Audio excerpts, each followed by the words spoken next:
Olá, sejam bem-vindos ao canal Conhecer Jesus e a mais um review.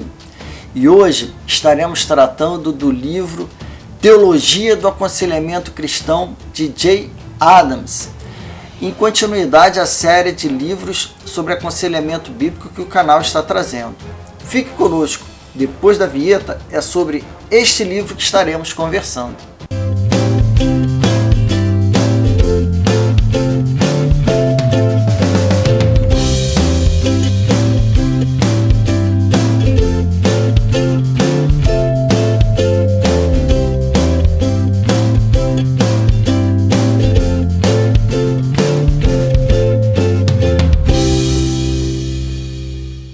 Teologia do Aconselhamento Cristão, mais que redenção, um clássico do aconselhamento bíblico de Jay Adams, da editora Peregrino. Este livraço aqui, literalmente pela expressão da palavra, eu posso dizer que é um livro que não pode faltar na sua estante, na sua biblioteca, principalmente no seu coração, dos ensinamentos que o saudoso pastor Jay Adams trouxe ali no seu pioneirismo por volta da década de 70, ao trazer a questão do aconselhamento bíblico, do aconselhamento como, sim, uma forma do pastor, uma forma de todo cristão exercer com a Bíblia a primazia daquilo que nós devemos fazer, exercer o chamado de Deus para todo cristão, que é aconselhar um ao outro, exortar um ao outro ali, confortar, confrontar, tudo de acordo com a palavra de Deus. E nós trazemos hoje esse livro aqui porque ele foi e é um dos livros pioneiros a tratar deste assunto de forma mais assim impactante por volta da década de 70, com Jay Adams fazendo um despertamento ali nos Estados Unidos e que veio a se espalhar por todo o mundo. E Jay Adams ali, quando ele trouxe o Manual do Conselheiro Cristão, que está aqui, Teologia do Aconselhamento Cristão, ele veio trazendo várias, Lar e Família, vários outros livros, de modo a que é um assunto tão abrangente que ele disse que ele procuraria dedicar-se a produzir livros que não, de forma alguma, teriam como objetivo exaurir o assunto, essa presunção, mas que viessem a se complementar e a ser uma ferramenta importante nas mãos de todo cristão que se propõe a viver uma vida fiel à palavra de Deus. E nós temos aqui neste livro uma visão que Jay Adams traz logo de início aqui, que a preocupação dele central é de que outras fontes de informações estavam sendo usadas pelos pastores, pelos cristãos, para ministrar o aconselhamento. E estas fontes, elas tendem o quê? A competir com a palavra de Deus. E esse foi uma preocupação que ele procurou expressar logo já nas primeiras páginas deste livro. Podemos dar uma olhada aqui, para conhecer um pouco mais de quem foi Jay Adams. Ele exerce o ministério, exerceu, no caso, que quando esse livro aqui foi publicado, ele ainda estava em vida. Jay Adams exerce o ministério de mais de 40 anos na área de aconselhamento bíblico. Obteve seu PhD pela Universidade de Missouri e serviu como professor no Seminário Teológico de Westminster por vários anos. Dr. Adams é autor de mais de 50 livros nas áreas de ministério pastoral, pregação, aconselhamento, estudos bíblicos e vida cristã. Nós temos as páginas, elas têm um leve tom amarelo, ela não é aquela página branca, ela favorece a leitura. A publicação dele aqui se deu inicialmente no ano de 1986 e lá, na sua primeira edição, provavelmente aqui, junto aos Estados Unidos. Nós temos aqui a sua edição no ano de 2016, na língua portuguesa. Vamos aqui ao sumário. Traremos as imagens aqui das duas folhas pertinentes ao sumário, para que você possa se familiarizar um pouco mais com o conteúdo do livro e os pontos principais aqui do sumário: a doutrina das escrituras, aconselhamento e a revelação especial. Antes aqui ele diz na introdução a necessidade de teologia no aconselhamento, teologia e aconselhamento. Depois vem tratando de a doutrina de Deus, aconselhamento e o ambiente básico do homem, o nome de Deus e o aconselhamento e oração, aconselhamento é a trindade. Aí traz a doutrina do homem, a doutrina da salvação, a doutrina da santificação, a doutrina da igreja, a doutrina das coisas futuras. Como o nome bem informa, teologia do aconselhamento cristão. Aqui no primeiro vídeo eu até tratei da questão de que a melhor nomenclatura é aconselhamento bíblico, pois o aconselhamento ele tem que buscar se fundamentar única e exclusivamente na Bíblia. Mas naquele ano da publicação lá, de que Jay Adams começou a tratar do assunto, ele ainda trazia este nome, Teologia do Aconselhamento Cristão, que também é válido, mas que nós devemos, ao tratar do aconselhamento cristão, nos preocupar que ele seja essencialmente bíblico. Aqui no desenvolvimento aqui do livro, podemos verificar que no prefácio o autor ele já nos traz o alerta de que a teologia do aconselhamento cristão é uma tentativa inicial de considerar uma teologia bíblica do aconselhamento. Como tal, esta obra se mostra assaz incompleta. Ninguém sabe isto melhor do que eu. Mesmo assim, tem sido minha convicção ao longo dos anos que, embora incompleto, este material mereça ser publicado, desde que de uma forma sistemática. Não conheço uma maneira melhor de testar visões, de oferecer auxílio para os que combatem nas linhas de frente, além de chamar os pastores de volta à obra de aconselhamento que seus pais abandonaram. Por estas razões, por incompleto que seja meu trabalho, resolvi publicar o volume que agora você tem em mãos. Aí ele faz umas outras observações aqui, mas aqui, ó, uma importante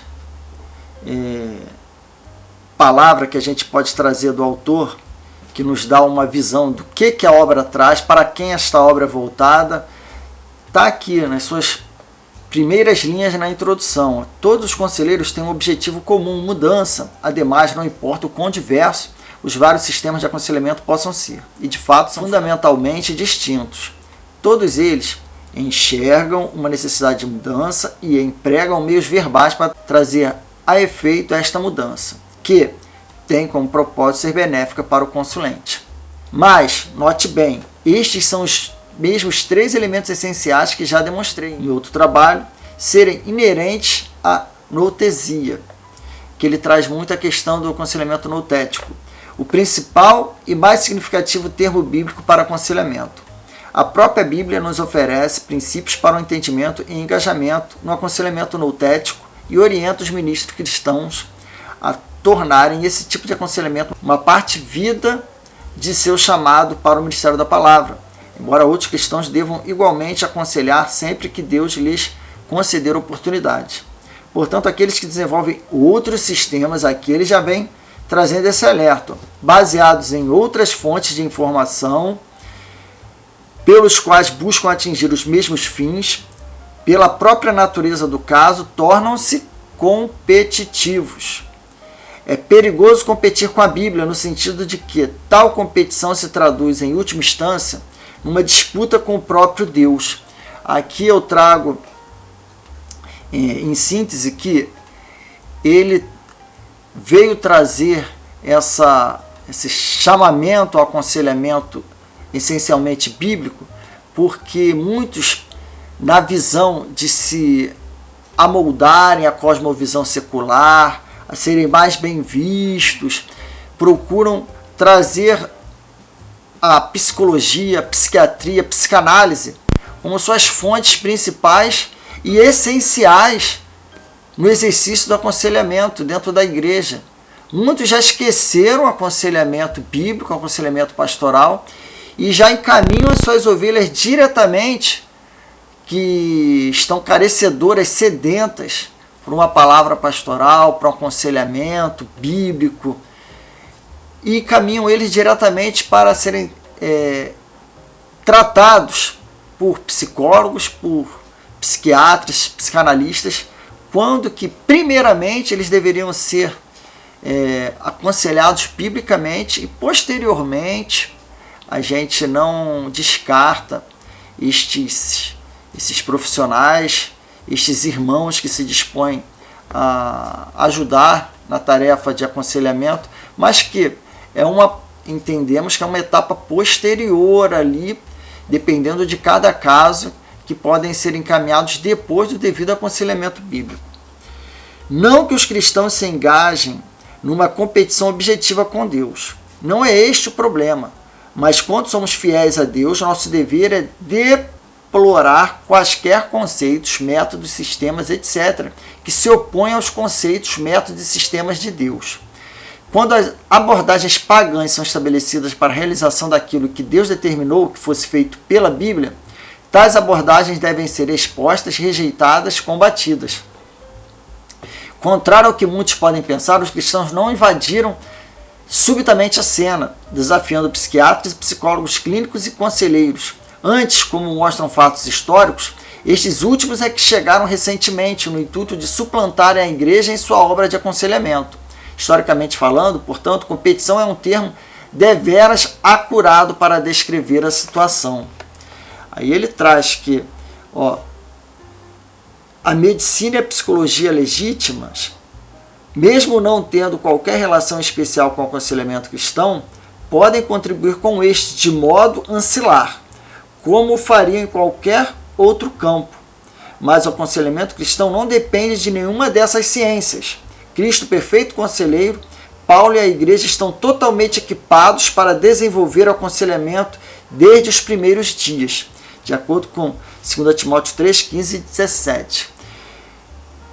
Nós temos, eu ouvi no próprio Seminário Batista do Sul lá, colegas que entendiam que a Bíblia ela carecia de outras fontes de informação para que um aconselhamento pastoral, um aconselhamento cristão, um aconselhamento fosse direcionado, até principalmente, né, lá no foco era para casais, e que a Bíblia em si não abordava todos os assuntos contemporâneos que hoje muitos casais, muitas famílias, muitos precisam, que naquela época tais problemas não existiam. Felizmente isso é um ledo engano, porque a Bíblia, tratando de vícios com determinados objetos, determinadas áreas que não existiam naquela época, mas que dentro dos princípios bíblicos eles abordam todos esses sistemas, todas essas áreas, essas dificuldades enfrentadas pelo cristão nos dias de hoje. Não, naquela época não existia celular, não existia internet, a pornografia não estava tão disseminada. Como não? Não existia o celular e a internet, mas pelas palavras ali de Paulo, as suas igrejas em Corinto, em Éfeso, quão tão era impregnada ali naquela sociedade da pornografia, da promiscuidade. Então, nós temos nos princípios bíblicos todos os assuntos que nós precisamos tratar dentro do aconselhamento cristão, do aconselhamento bíblico. E é interessante aquela frase que diz que a Bíblia ele é mais atualizada do que o jornal do dia seguinte. Isso é verdade. Então nós não devemos colocar outras fontes de informações como essenciais no aconselhamento bíblico. O essencial no aconselhamento bíblico é o uso consciente e verdadeiro e sério da palavra de Deus. O problema, muitas das vezes, não está, por exemplo, na questão de que achar que a Bíblia ela não tem todos os assuntos pertinentes às dificuldades que o cristão enfrenta nos dias de hoje, o problema não está na Bíblia. O problema está que a pessoa, às vezes, ela não realizou o estudo aprofundado devido da Bíblia. Então, ela não encontrou. O problema está em quem está buscando as respostas. Ela não estudou a Bíblia suficientemente de modo a encontrar a resposta, mas nem a Bíblia contém as respostas. O problema está em quem não se aprofundou nos estudos, não na Bíblia, que disponibiliza tais estudos, tais princípios que irão nortear o conselheiro.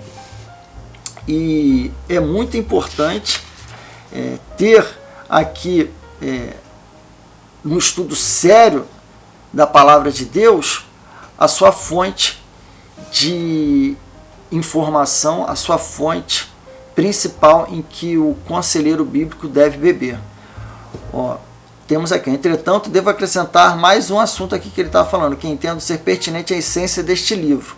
Verdades que a igreja não aborda de modo sistemático tendem a se perder, ou seja, teologicamente tende a se perder. Então nós temos que tratar as verdades bíblicas de modo mesmo ali sério. Como então foi possível a igreja pôr de lado sua tarefa, perdendo espaço, campo para os psicanalistas, para os psicólogos?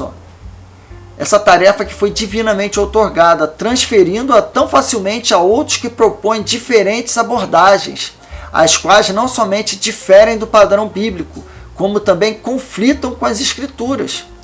Tenho detalhado em outras obras alguns dos fatores essenciais envolvidos no fazer psiquiátrico e não pretendo reproduzi-los aqui. Entretanto, devo acrescentar mais um, que entendo ser pertinente à essência deste livro. Foi o que eu acabei de falar. Verdades que a igreja não aborda de modo sistemático, ou seja, teologicamente, tendem a se perder. E ele traz que, ao contrário do que muitos possam pensar, os cristãos não invadiram subitamente essa cena. Ele traz que é uma competição e muitos dos assuntos tratados de forma secular, humanista, eles vão concorrer com a visão bíblica, teológica correta. E ele diz, em minha opinião, advogar, permitir e praticar psiquiatria e dogmas da psicanálise dentro da igreja é tão pagão, portanto, perigoso, quanto propagar os ensinos de alguns dos cultos mais bizarros. A única diferença vital é que os cultos são menos perigosos, em virtude de que seus erros são mais facilmente identificáveis, na medida em que são contrastados com as declarações dos credos. Aí ele diz, a Bíblia se constitui a base para o aconselhamento cristão porque trata das mesmas questões abordadas no aconselhamento. E, para encerrar, nós temos aqui a visão de que a Bíblia é a base para o aconselhamento cristão por causa de tudo que representa, ou do que está envolvido no aconselhamento. Mudança de vida a partir de mudança de valores, crenças, relacionamentos, atitudes, comportamentos. Que outra fonte poderia nos fornecer um padrão para tantas e tais mudanças? Que outra fonte nos diria como realizar tais mudanças de modo que agrade a Deus? Esta é a suprema razão pela qual outros fundamentos para o aconselhamento devem ser rechaçados, não somente porque não são necessários. A Bíblia é suficiente. O único que é o conselheiro que nos proveu para o ministério de aconselhamento. E aqui, mas também porque, buscando fazer a mesma coisa, sem as Escrituras e sem o Espírito Santo, tais fundamentos são também adversários. Deus não abençoa nada que lhe faça oposição.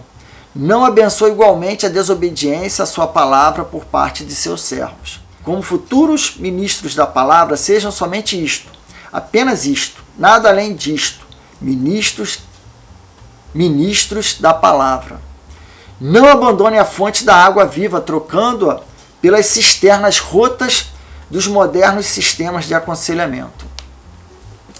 Então, nestas páginas iniciais, nós já conseguimos ter uma noção de quão necessário é o estudo deste livro aqui para que nós não nos percamos pelas modas, pelos sistemas seculares que buscam impregnar a igreja e tirar a centralidade das Escrituras.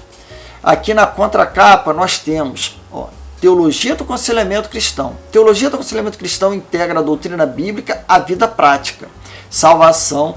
O interesse central da teologia protestante é quase sempre definida de modo insuficiente. Pensa-se em ser salvo das consequências do pecado. Mas Deus está fazendo muito mais. Está transformando a velha natureza em algo totalmente novo. Deus está em Cristo fazendo novas criaturas. Nenhum sistema de aconselhamento baseado em algum outro fundamento pode oferecer o que o aconselhamento cristão oferece. Não importa qual seja o problema, não importa quão grandemente tenha abundado o pecado.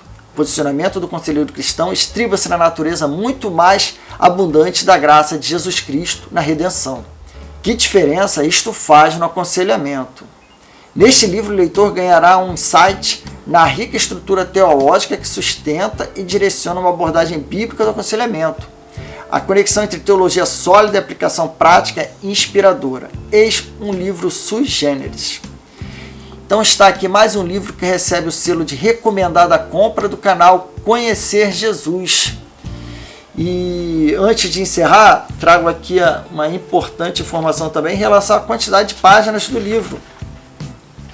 Nós temos em torno de 453 páginas. A fonte que foi utilizada é uma fonte bem agradável para a sua leitura. E até nessa orelha aqui tem outras informações relevantes. Tempos houve em que o aconselhamento foi considerado parte integral da obra da Igreja de Cristo. Pastores escreveram livros sobre melancolia, depressão. Participaram de sessões com inquiridores interessados não somente na conversão, como em cada fase de suas vidas, e etc. A igreja ministrou a famílias e indivíduos em toda espécie de relacionamento humano e humano, divino, e o público reconhecia que era a função da igreja em geral e dos pastores em particular atenderem questões de crença, atitude, valor, comportamento, relacionamento, etc. Atualmente, psicoterapeutas tentam usurpar esse papel, que historicamente sempre foi da igreja. Como então foi possível a igreja pôr de lado sua tarefa, divinamente outorgada, transferindo-a tão facilmente a outros que propõem diferentes abordagens, que não somente diferem do padrão bíblico, como também conflitam com as Escrituras? Então, fica aqui. Se você gostou, foi edificado, foi abençoado, deixa seu like, compartilhe, faça sua inscrição em nosso canal, ajude que este conteúdo chegue aí ao seu pastor, para que a sua igreja seja mais e mais edificada. Compartilhe com os outros irmãos que também são chamados, todos nós somos chamados ao aconselhamento. E fica aqui mais uma obra importante que precisamos conhecer, não apenas tê-la em nossa estante, mas conhecê-la profundamente com a iluminação do Espírito Santo. Pois dele, por ele e para ele são todas as coisas. A ele, pois, seja a glória para sempre.